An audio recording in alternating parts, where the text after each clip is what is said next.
Stop the cap. All right, this is what is this, the second attempt? Okay, so this is just for everybody to understand what's going on with this whole tether, black diaspora, gender war thing, and how, FBAs are basically trying to police, our own problems and our own, and the conversations we're having. And this situation going on in the background that I just discussed over the course of, or well, actually, no, it was just the last video, but then I've been posting stuff on the community tab. So I spoke to a Senegalese, and I think she's like part Ghanaian. She's like, I think she's primarily Senegalese, but I think she's got some Ghanaian background too. I could have talked to somebody from the Caribbean, but this just so happens to be somebody who was, available, somebody who I respect, her opinion. She's a critical thinker. You know what I mean? She processes what's being, said or what's being asked before she responds. And so I knew I was going to get some thoughtful responses. So I was like, yo, let me pick your brain for a second because I need to talk to you about some shit that's going on, online. Okay, and I was like, about the gender war and the diaspora wars and all that stuff, and she was like, yeah, yeah, yeah.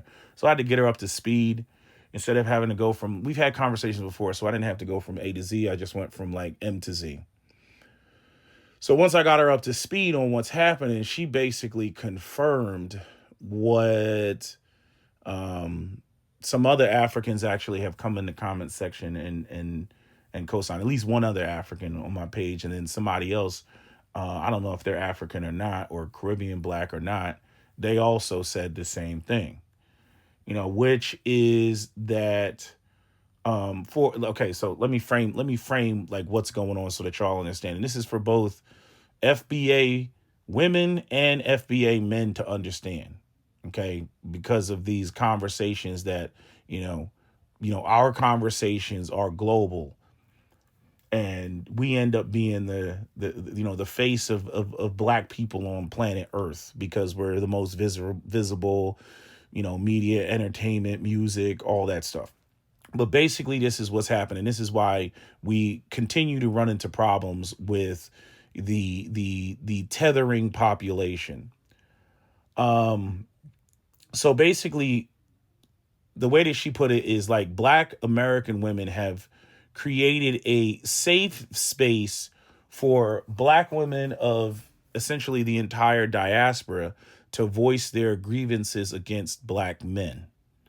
And they use American black men, FBA black men, as essentially like the whooping boy, the avatar, because these women cannot voice those type of opinions and the issues that they have with the men in their country, and even their country itself, the government. She was like, you know, um, you go back home and they'll arrest you at the airport.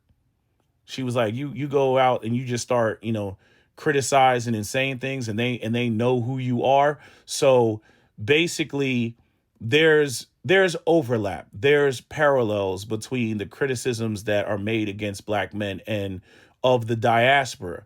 But what the women do is they use FBA men to criticize their own men indirectly.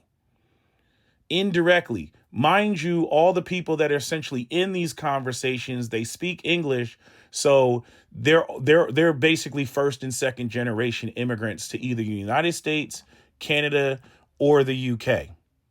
Okay, so so as far as, let's say, Africans or Caribbeans are concerned that are here, when the men hear the criticisms of FBA, we end up being the example of what not to be.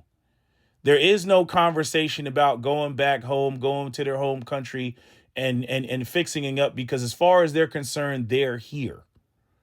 And in their ideas, as long as they're doing better than FBAs in some way, shape, or form, that then they're doing good, that they're doing better. And so the criticisms that these first generation and second generation diaspora, non-FBA women have against their men. They're never going to label directly against their men, because in a lot of situations they'll get their teeth kicked in. They'll get their teeth kicked in. They'll get arrested, especially when criticizing the government. I remember there was somebody who, I think he was like a Nigerian city. He went back to Nigeria and was criticizing the government, and they threw him in jail for like, conspiracy against the state. They got a lot of corrupt shit going on. So they can't say what they want to say all willy nilly. So the other thing is that they don't have, like, for example, with the whole black women creating a safe space for these other women to criticize criticize all of black men, but vicariously through FBA black men. One of the reasons that happens is because the women are too dependent on their men in their own countries. They actually have to negotiate their survival with their men in their own countries. And if they get, excommunicated in their own countries, like, they're just like out there in the wilderness.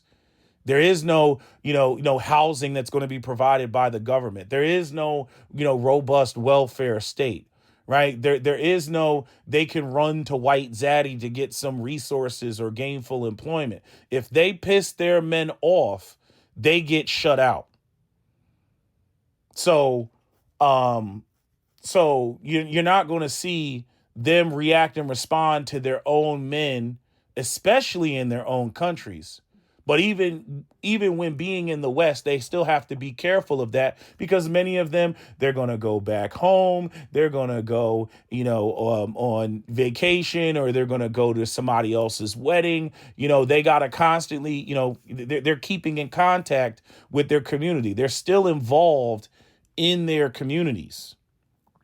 So the idea of them just, we're just going to speak our mind. No, they're not going to speak their mind. The black American community is matriarchal by comparison. It's more egalitarian by comparison. When black women say what criticisms they have of American black men, we tend to listen.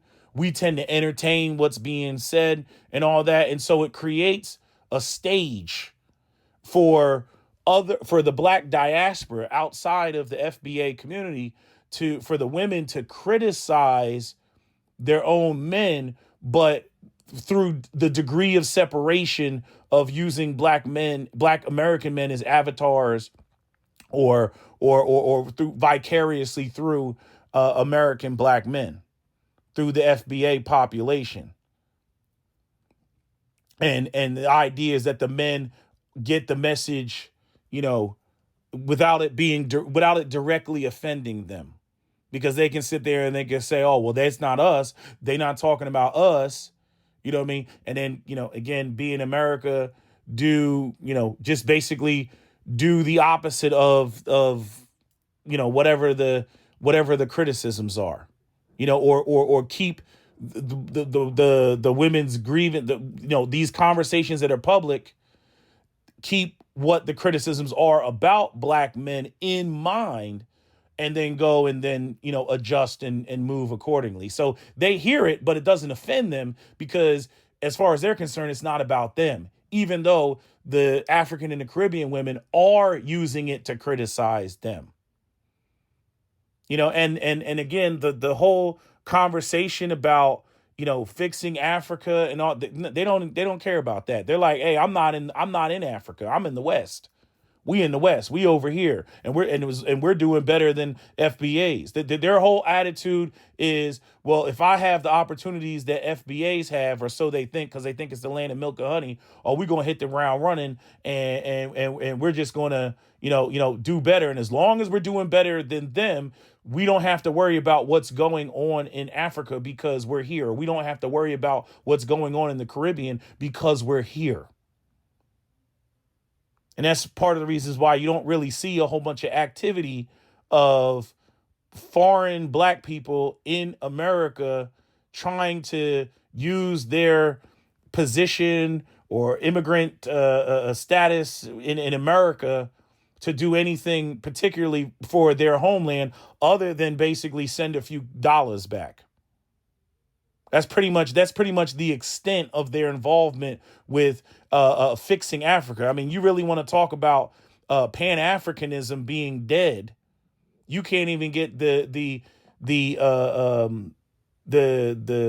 Africans and the black diaspora, the Caribbean blacks. You can't even get them to be honest about their own countries or talk about their own country's issues or do anything that's particularly meaningful, for their own countries. They basically just dip and abandon and only go back for, familial purposes and familial, type of connections for the most part.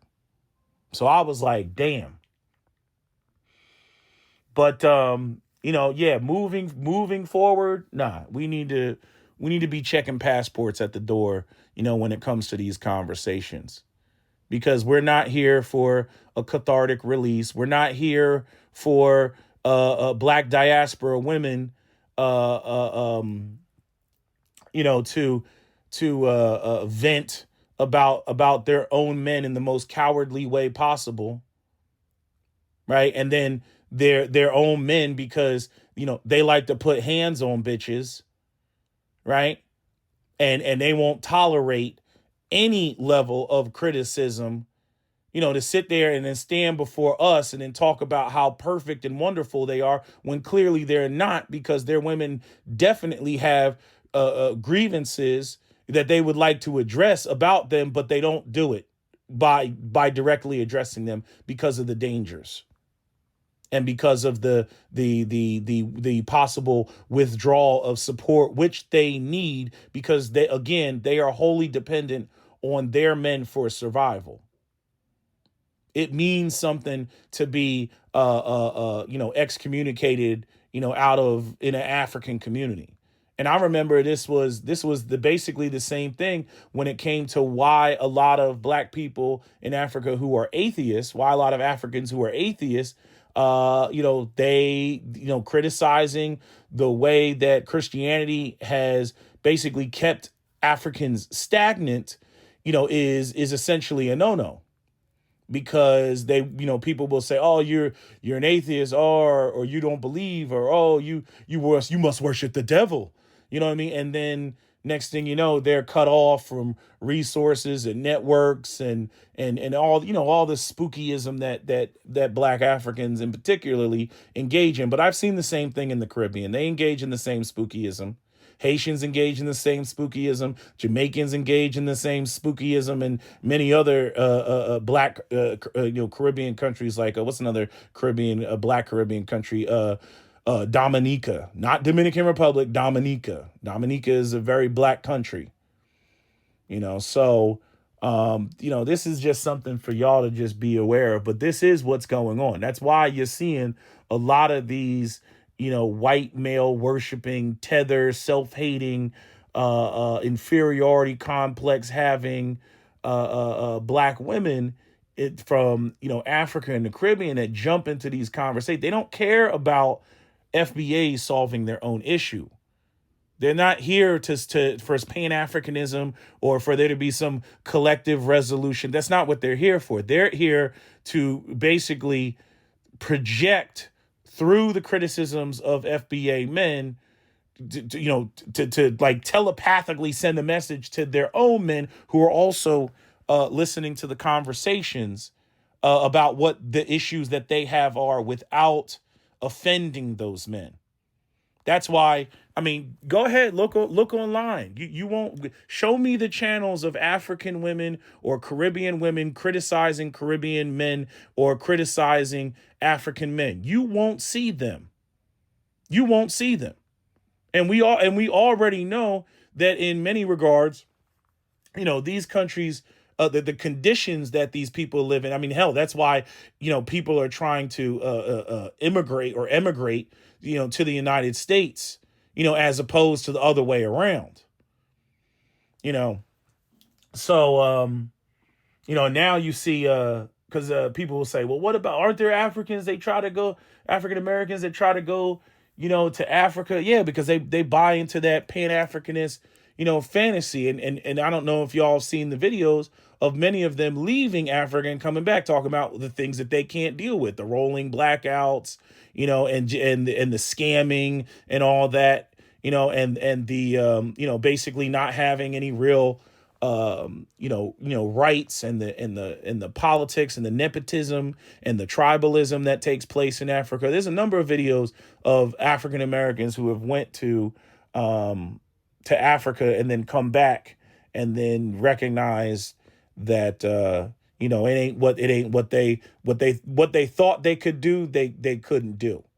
That's for the pan Africanness. But most African Americans, that pan Africanist sentiment that a lot of black people previously had, that shit has died because of the subversive nature of the growing population. I think it's about 11 million black immigrants in this country. Of the subversive behavior that we've seen in this country over the last, few administrations, and a lot of these people being, politically appointed, or being, or they cosplay as us, and they get in there, and then, next thing you know, like when the people are voting for them because, you'll get people that are first generation, second generation, they grew up here, they talk like us, they sound like us. But then when it comes to, things to benefit specifically the FBA community, they fail. I think I don't know what was it, was it the governor of Maryland? Who was the guy recently? I think he's got like a Jamaican background, and they were talking about the whole reparations thing, and then he was shooting that down. Who was it? Who's the is it the mayor of Maryland? Let me see. Mayor, no, not the mayor of Maryland. What the hell am I talking about? The governor.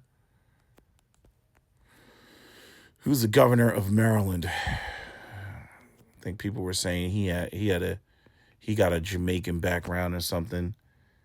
Governor Westmore.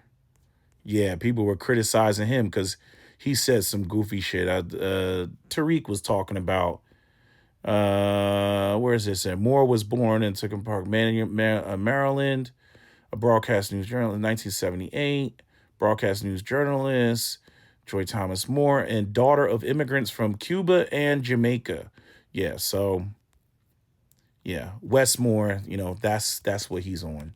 So he got criticism, for shooting down something that had to do with reparations, or even the discussion of reparations. Again, these immigrant populations, they present a problem. And this has already been pointed out. I don't know if you all have seen the video of I don't know if it was like, it was some forum, some sort of economic forum or something, where a white man went up there and he basically said point blank that that like, I think it had something to do with Harvard or something, and they prefer to immigrant because basically they don't have the racial animosity, they don't have the anger, they're not looking for justice. They come here and they believe the hype, they believe that in the whole, you just got to work hard, and things will happen for you, which, yeah, there's an element of truth to that. But again, it's just like, I was addressing some white people the other day. I was like, oh, so you see how the wealthy are conspiring against the working class. And they were like, yeah, we acknowledge that. And I'm like, okay, so what makes you think that doesn't happen in a racial context? What makes you think that those same people that are working against the white working class are not working against black people in a racial context? Because again, the things that black people advocate for technically would benefit everybody.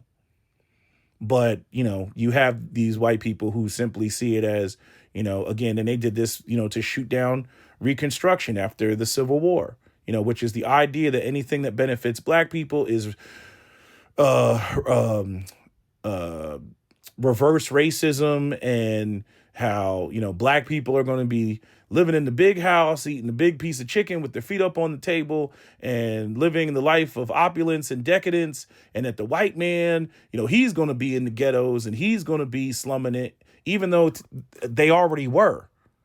But again, you have that whole aspect. Well, if I'm going to be a downtrodden white man, I still want to see, white people at the top.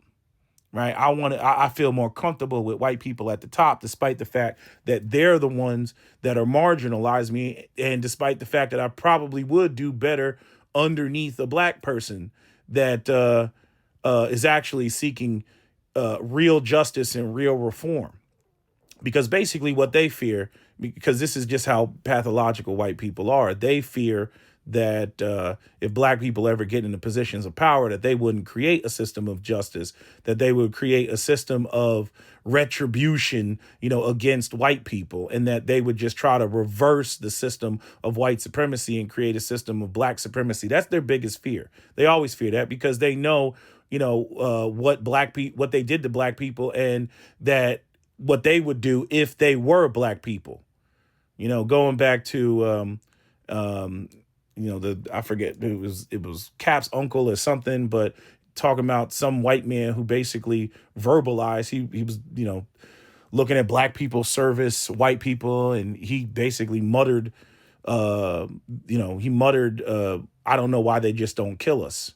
This was a white man. This is in the 1950s. He was like, I don't know why they don't just kill us, because that's what white people would do if the shoe were on the other foot.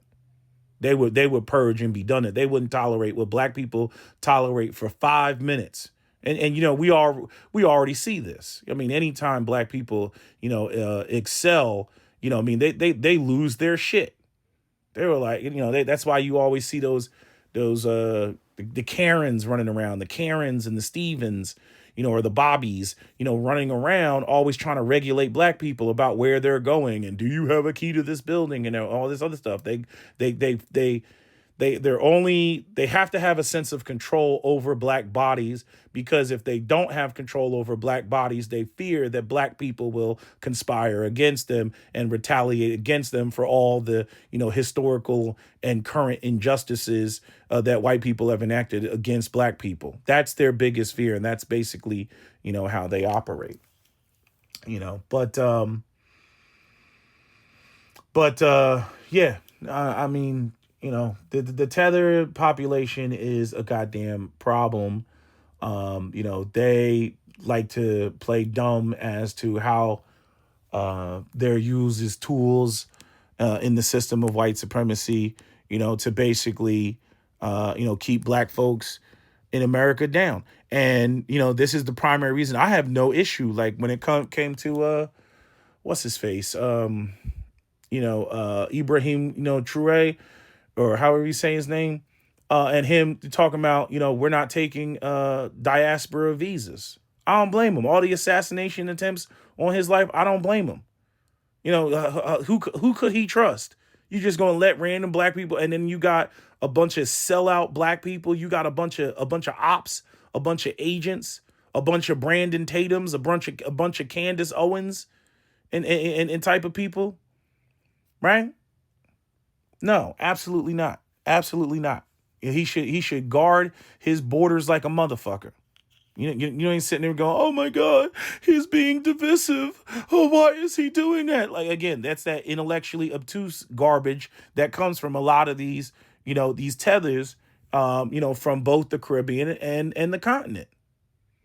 Acting like they don't understand. No, I understand exactly why he's shutting the border down and saying, we're not taking any visas, because all it's going to take is some FBA or some African, tether to go up in there acting like, oh, this is a beautiful thing. We love what you're doing here, guys, and then, try to pull some bullshit to open up the back door, to the French, Legion, French Legion or Legionnaires or whatever, to come in there and try to take this man out, because France wants control of, that whole region. France wants control of the uranium mines. France wants control of the gold mines and all the raw materials, right? We understand that, right? But the way that the Africans and the Caribbean blacks, the way that they view us and they come into the space and the way that they undermine us, we have to delineate. We have to delineate because of all this type of subversive shit that they're doing. So anyway, yeah, I just had to share that with y'all. I'm still processing it. I'm like, damn, you know, I mean, that's fucked up. You know what I mean? So even when they're in the conversation, it's not for any FBA black empowerment. They don't even care about what's going on with black women, black American women. They're like, bitch, that's your problem. You know what I mean? I mean, let's keep it a buck. It ain't like, you know, there's scores of FBA black men, you know, marrying non FBA women. There's not. You know what I mean? They look at FBA men like FBA men ain't shit, right? So they're not concerned about, oh my God, you know, there's colorism and there's this and there's that. You know, they're not concerned about none of that because they don't even plan on marrying, you know, FBA men. You know, they're not concerned about any economic problems going in. No, they're not concerned about that. They have a handful of grievances that they have against their own men. They're in the West. They really have no real intention of going back to Africa or going back to their Caribbean country. They're just like, okay, we here, you know what I mean? And y'all, you know, non-FBA black men, you know what I mean? We're going to put you on notice vicariously through these conversations in this safe space that was created by black American women and criticizing y'all, is so that y'all get the message without, you know, feeling offended and kicking our fucking teeth in. That's really what's going on here. So anyway, I'm just letting y'all know. So that's my video. SWP out. Don't forget to comment, share, like, and subscribe. On the scene, diamond blingy, whole screen, checkerboard, Louis V. I'm so fresh and so clean. Stuff them bands in my jeans, slap them 30s in them things. Pull the trigger, let it sing. Then go smoke a Russian cream. Boo, hold on. Yeah. Hello? Where we at? Oh, you want to know where I'm at? We outside!